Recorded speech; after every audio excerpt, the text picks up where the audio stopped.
क्या कर रही? चाट रही? चल हट।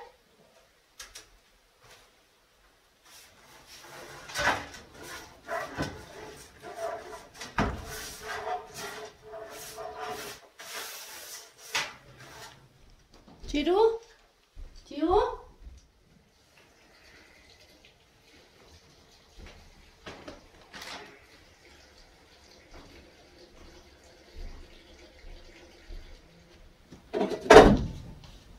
दूध गरम।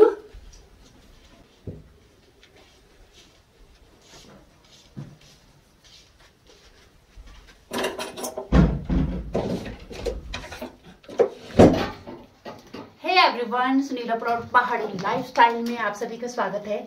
सबसे पहले तो आप सभी को शिवरात्रि की ढेर सारी शुभकामनाएं। तो आप भी लगे होंगे शिवरात्रि की तैयारी में, तो यहाँ मैं भी शिवरात्रि की तैयारी में लगी हुई हूँ। सो फ्रेंड्स, सबसे पहले तो हमारे पहाड़ी कल्चर में चिन्ह के तौर पर भगवान जी के प्रतीक बनाए जाते हैं और जिसे गोबर और जौ के पौधे से बनाया जाता है।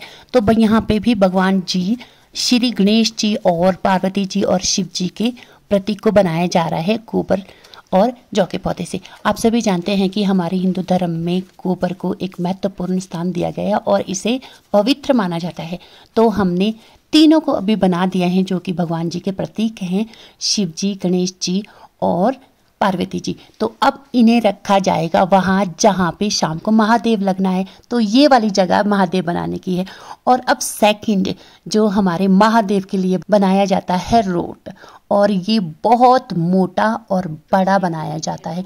लेकिन यहाँ मेरे हस्बैंड बना रहे हैं, उतना बड़ा तो हम नहीं बनाएंगे, हम छोटा सा रोट बनाएंगे। तो ये भगवान शिव जी का प्रसाद के तौर पे बनाया जाता है और ये मेरे हस्बैंड ने डाला है तवे के ऊपर। और इसके बाद रोट पे एक साइड में गोल डिज़ाइन दिया जाएगा। यहाँ हम घंटे का यूज़ कर रहे हैं।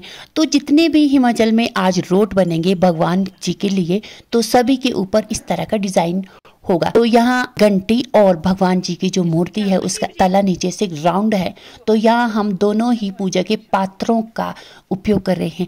तो कई लोग गिलास का प्रयोग करते हैं, कोई ढक्कन का प्रयोग करते हैं, तो कोई कौली का प्रयोग करते हैं भगवान जी के भोग के ऊपर डिजाइन बनाने में। और ये डिजाइन क्यों बनाया जाता है मुझे ये नहीं पता, इसके पीछे क्या लॉजिक है। वैसे हम बचपन से देखते आ रहे हैं कि रोड के ऊपर डिजाइन बनाए जाते हैं गोल गोल, लेकिन हमने कभी किसी से पूछा ही नहीं कि ये डिजाइन क्यों बनाए जाते हैं। और रोड के बाद बारी आती है बागटू की, जिसे भेड़, बकरी और बकरे का प्रतीक माना जाता है। तो ये बकरे के लिए एक बकरा बनाएंगे, एक बकरी, और एक बनाएंगे मेढ़ा, यानी कि हूड़। हमारे पहाड़ी लैंग्वेज में उसे हूड़ बोलते हैं। तो ये है उनकी सिर, तो ये धड़ के लिए है। तो इस तरह से बनाते हैं महादेव की। रोड तो बन चुका है, तो ये है बागटू। तो बकरे भी यहाँ पे आप देख सकते हैं बन के तैयार हो चुके हैं। और अब चलते हैं हम महादेव के पास। तो हमने महादेव को भी बिठा के रखा है और रोड, बागटू और रोड के ऊपर डाले हैं चावल, चावल के ऊपर दिया, दिए के आसपास हमने बागटू सजा के रखे हैं। और फ्रेंड, जो हमारा महादेव वो बनता है शिवरात्रि के पकवानों से, यानी कि शाकली, बड़े, पोलडू, चूड़े, भाबरू वगैरह। तो वो की बनने अभी बाकी है। तो चलिए बनाते हैं शिवरात्रि के पकवान और सजाते हैं अपने महादेव को। बागटू वगैरह तो वो बना लिए हैं, वो आपने पहले ही देख लिया है वीडियो में। तो इस टाइम मैं कर रही हूँ माश को मिक्स कर रही हूँ मसाले के बीच, क्योंकि बड़े लगाने हैं। तो कढ़ाई तो मैंने लगा दी है। पहले तो मैं पोलडू बनाऊंगी। ये मैं घोल के रखती हूँ, अच्छे से मिक्स करके रखती हूँ मैं इसको। तो जब मैं पोलडू बना लूंगी उसके बाद मैं बड़े लगाऊंगी, फिर मैं चूड़े लगाऊंगी और उसके बाद शाकली, और उसके बाद जो भी हमारे बाबरू वगैरह होंगे कुछ एक्स्ट्रा तो वो लगाऊंगी। तो फिलहाल मैं इसको ना अच्छे से मिक्स कर लेती हूँ ताकि ये सॉफ्ट हो जाए बड़े बनाने के लिए। फिलहाल हो गया है, मेरा व्रत है आज इसलिए इसको दूध गर्म कर रहे हैं। और जो महादेव है ना, तो महादेव भी हमने लगा के रखा है, मतलब वो अभी आधा अधूरा है। पूरा वो होगा जब हमारे पकवान बन जाएंगे, जो हमारे ट्रेडिशनल पकवान है। जब वो वाले पकवान बन जाएंगे तब हमारा महादेव पूरा होगा। और महादेव हम गैलरी में लगा रहे हैं सबसे ऊपर, क्योंकि हम जो पूजा पाठ ऊपर ही करते हैं हम। यहाँ निकलते हैं। तो फिलहाल देखती हूँ मैं तेल को गर्म हुआ या नहीं हुआ। और फ्रेंड्स, जब तक मैंने मांस को मिक्स किया तब तक तेल गर्म हो चुका था और अब भगवान जी के भोग बनाने की जो सिलसिला है वो हो गया है स्टार्ट। और सबसे पहले मैं बना रही हूँ पोल्टू।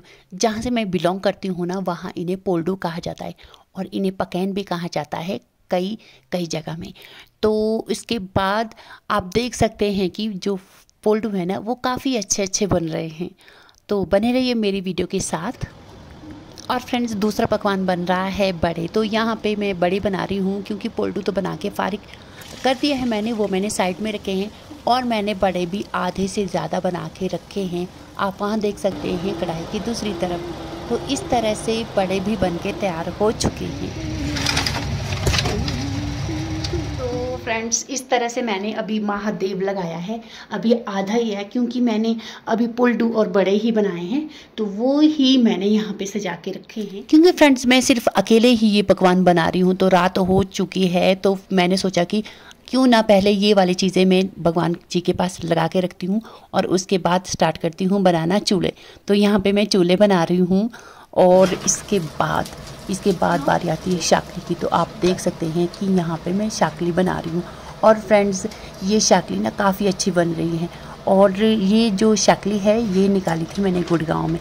तो वो इसलिए निकाली थी कि क्या पता मैं घर लेट जाऊँ और वहाँ टाइम ना मिले शाकली बनाने का, तो इसलिए मैंने गुड़गांव में ही शाकली बना के रखी थी। तो कुछ बच्चों के लिए वहाँ रखी और कुछ मैं यहाँ लेके आई, क्योंकि दूर होने के कारण बच्चों को घर की चीज़ें नहीं भेज सकते हैं। तो मैंने सोचा कि उनके लिए यहाँ मैं थोड़ी थोड़ी रख लेती हूँ और वो खुद ही तल लेंगे। तो इस तरह से आप देख सकते हैं मेरी शाकली बनके हो गई है तैयार। और अब जाएंगे हम महादेव को सजाने और इस टाइम मेरी हेल्प करेंगे मेरे हस्बैंड, क्योंकि वैसे चावल वगैरह जो दूसरा भोग होता है ना, खापर जिसे बोलते हैं, तो वो मेरे हस्बैंड तैयार करें। लेकिन जो पकवान है वो पकवान मैंने खुद अकेले ही बनाए भी है और मैंने अकेले ही उनको निकाला भी है। जैसे कि आप शाकली देख रही, मैं तल भी रही हूँ, निकाल भी रही हूँ। और पोल्टू के साथ भी सेम ऐसा, चूल्हे के साथ भी और बड़े के साथ भी। और मेरे जो हस्बैंड है वो अलग से दूसरे काम में व्यस्त थे। चलिए, पकवानों वाला सारा काम ख़त्म हो चुका है और अब बारी आती है महादेव जी को सजाने की। तो इस टाइम मेरी हेल्प कर रहे हैं मेरे हस्बैंड। और फ्रेंड्स, यहाँ पे देख सकते हैं हमारा महादेव बन के तैयार हो चुका है। और इसके बाद बारी आती है पूजा की। तो अब करेंगे हम पूजा।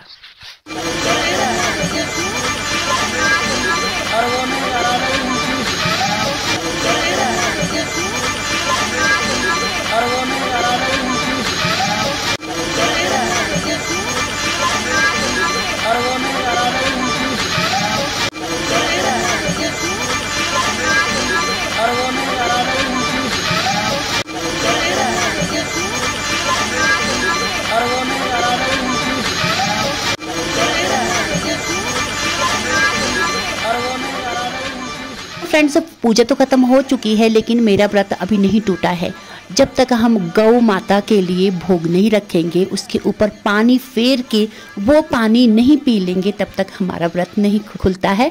तो यहाँ पे मैंने गौ माता के लिए रख लिया है और व्रत भी खुल चुका है। तो ये है महादेव कुछ इस तरह से। तो फ्रेंड्स, महादेव जहाँ होता है महादेव का मंदिर, तो वहाँ अकेले नहीं छोड़ा जाता है। तो इसलिए मैं यहाँ पे सो रही हूँ, लाइट ऑफ कर दी है मैंने।